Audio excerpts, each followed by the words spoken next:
Hello. The Divine Code reading for July 18th, pages 81 and 82, and also going to page 83, on the chapter Liability to Divine and Earthly Punishments. Halakha number 7. If one performs an action that may possibly cause or help another person to transgress, but does not intend for this to happen, but instead his intention is for other reasons, there is no specific prohibition that prevents one from taking such actions. An example would be one who sells substances that idol worshippers are known to use for their idolatrous rituals. But he does not know whether a particular customer has that intent in mind. A vendor may sell the substances to any customers since his intention is for its sale, and he does not care what the customer might do with the product. But if it is known that a particular customer is buying this for the sake of idol worship, it is prohibited for the seller to assist him. So let's say a person is in a store and they sell candles in the store. And people use the candles for personal use. And there's also a temple down the street that uses the candles for idolatrous purposes. Is it okay for the person to sell candles on that block, in that town? Because it may or may not be used for idolatrous purposes. According to this, it would not. It would be permitted to sell the candles unless it's known that that specific customer was planning to use it for idolatry. If the customer walks in the store and says, "I need some candles for this or that idol," then the store owner would be prohibited from assisting him.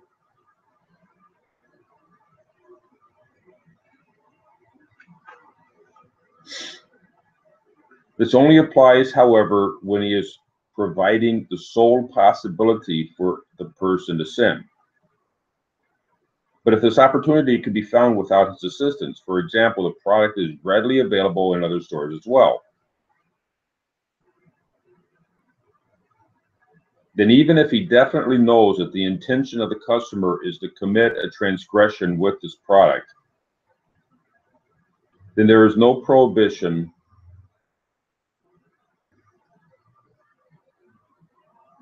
which prohibits the sale as a case of misleading another person.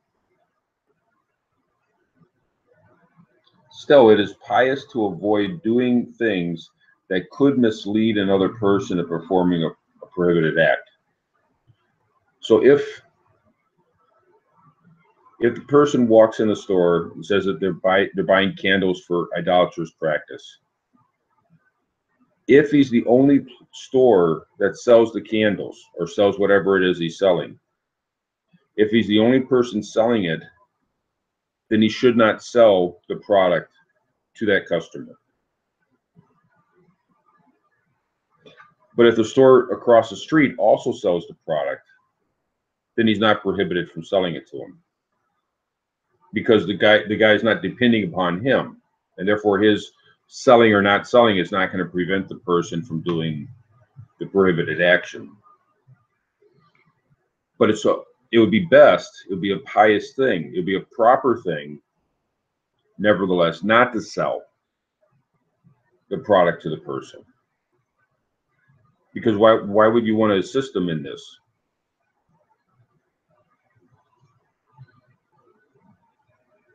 Halakha number 8. Just as a Gentile may not mislead another to sin, likewise, If one sees someone violating one of the 7 Noahide commandments or performing a related action which is forbidden by the Noahide code, he is obligated to prevent the transgressor from continuing in the sin. If it is in his power to exert this influence without putting himself into danger, or even without considerable inconvenience. This is included in the commandment of dinim, establishing a judicial system that is incumbent for Gentiles, as was explained above in chapter 3, and will also be explained in chapter 8 of this unit. The Rambam Laws of Kings 9:14 holds that if one sees a violation of the Noahide commandment and does not bring about a legal prosecution of the transgressor, he is liable for not keeping the commandment of dinim, if he has the ability. So if a person knows that someone's going to do something that's prohibited, the person knows that someone's going to be eating the limb of a living animal, he should make an effort, make whatever he's able to do to prevent the person, up to the point of it's not necessary for him to put himself in danger or to put himself in a considerable amount of difficulty. Some difficulty he should do, but not to an extreme amount of difficulty. And also if he's legally allowed to do things to prevent the person. Assuming that the court system, if you call 911 and say, I see someone getting ready to eat limb of a living animal, is the operator going to pay attention to you? In our society, the operator would probably not pay attention, and in that case, there's not a lot that the person can do.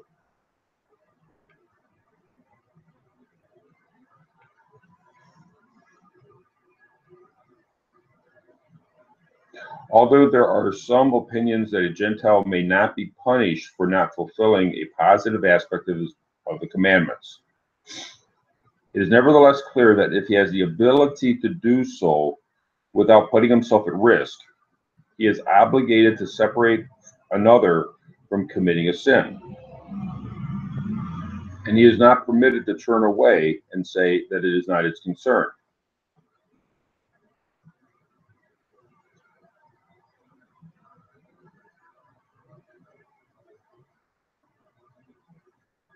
This is also apparent according to what Rambam writes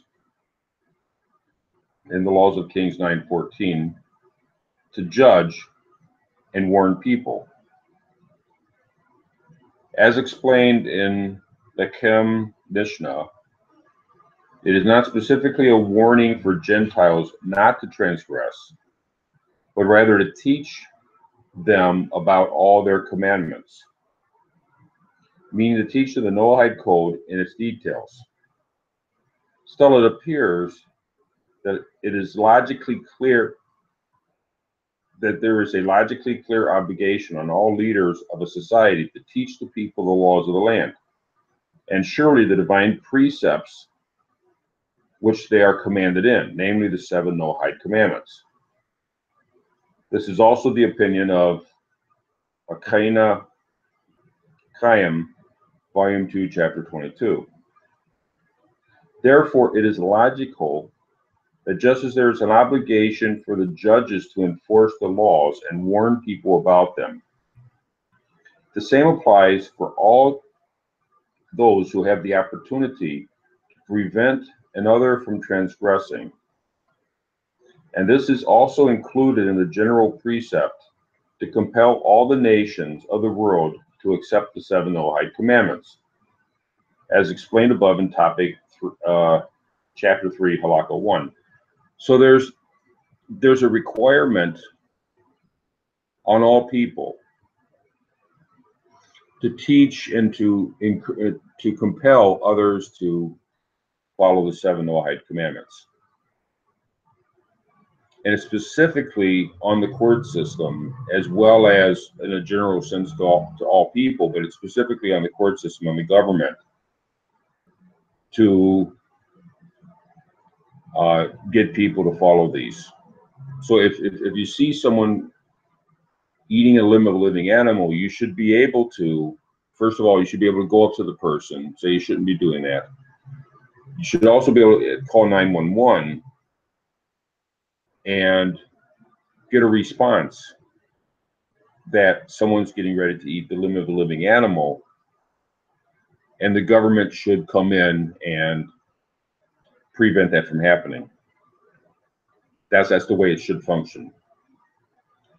And in the way life is today, we should do what we're legally and reasonably able to do in that regard.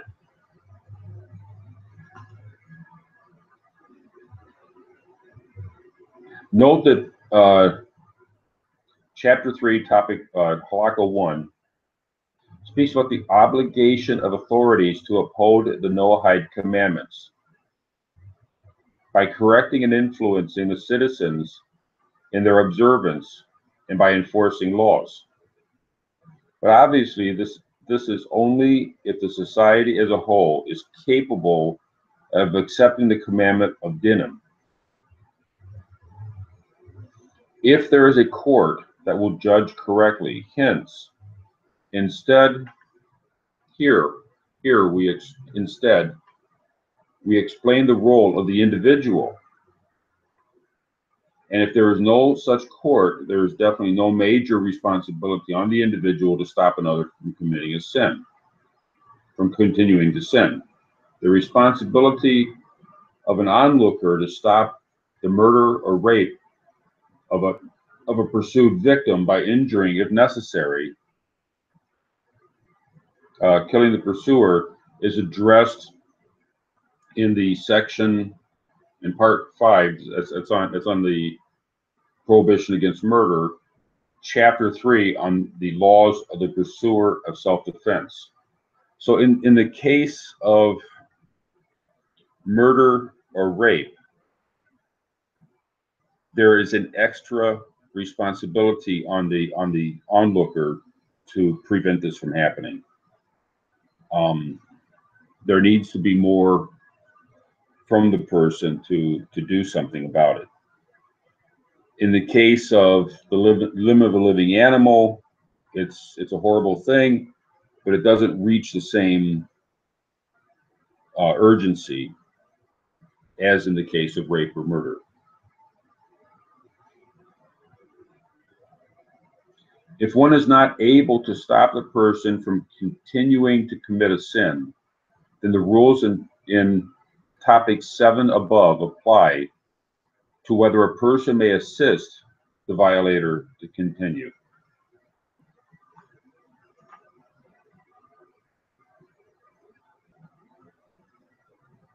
And that was the question of whether or not a person, how does a person handle if he sells candles in his store and the idolater comes in to buy candles for idolatrous purposes? How does the person handle the situation?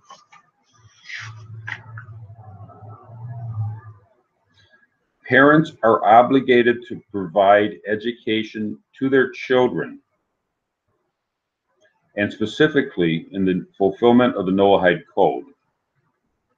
This education for the children is an obligation within the commandment of dinim to strengthen the observance of the Noahide precepts in the world. Parents are obligated to educate their children in general and specifically in the fulfillment of the Noahide Code, to the extent that his intellect can grasp. Every child should be educated about the foundations of the Noahide faith and about the infinite greatness of the King of Kings, the Holy One, blessed be He, who is the source of life for every being. This education and training of the child before he matures will serve as a foundation of his service to God for his entire life, as it says in Proverbs chapter 22, verse 6, educate the child according to his way. Even when he will be old, he will not depart from it.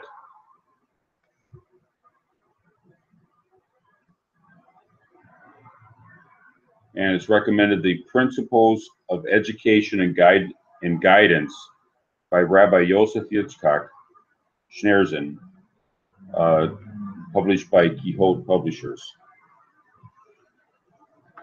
So it's in a family unit, the parents have the primary responsibility for educating their children on the Noahide path.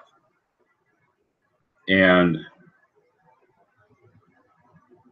this is a much greater responsibility than the person has towards the rest of society. Although he does have a responsibility towards the rest of society, there's a major focus regarding one's own children.